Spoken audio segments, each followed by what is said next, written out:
बोलिए सच्चे दरबार की जय हो। बोलिए महामाई के प्यार की जय हो। तो आइए महामाई के प्यारे प्यारे भक्तों, एक गुड़िया महामाई के दरबार में जाती है और कहती कि माँ, सारी दुनिया के भाई दे रखे हैं, मेरे को भाई नहीं है माँ, आप मुझे भी एक भाई दो।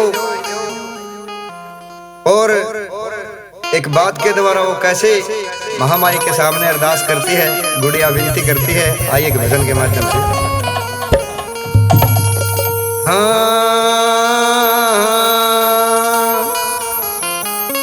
नामा का जाया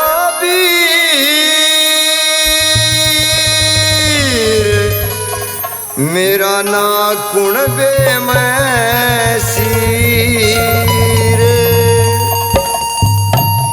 नामा का जाया वीर, मेरा ना कुण बे मैं सीर, नामा का जाया वीर, मेरा ना कुण बे मैं सीर। तेरी बाल कसी ने दुख हो गया रे मन्ना, बाल कसी ने दुख हो गया मेरे गए काल तीर, नामा का जाया वीर, मेरा ना कुण बे मैं सीर, नामा का जाया वीर, मेरा ना कुण बे मैं सीर।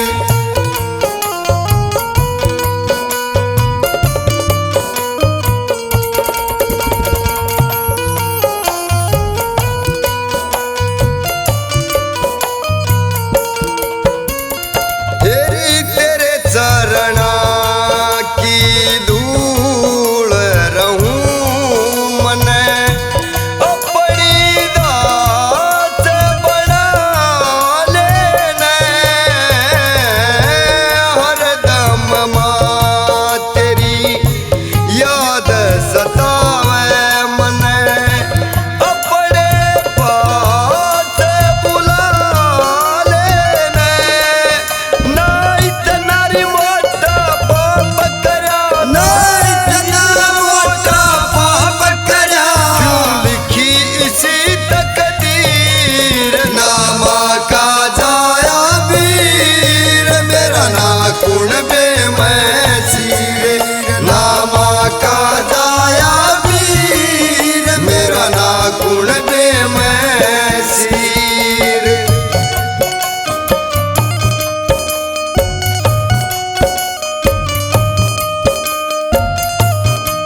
ना गुण बे मैं सीर।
परदीप खड़ा कद मेरी गलती माफ करे। यार किरसन मेरा जपूर शीश झुकावे, किरसन मेरा जपूर शीश झुकावे। बहन नटनीर नामा का जाया वीर, मेरा ना गुण बे मैं सीर। नामा का जाया वीर, मेरा ना गुण बे मैं सीर। नामा का जाया वीर, मेरा ना गुण बे मैं सीर।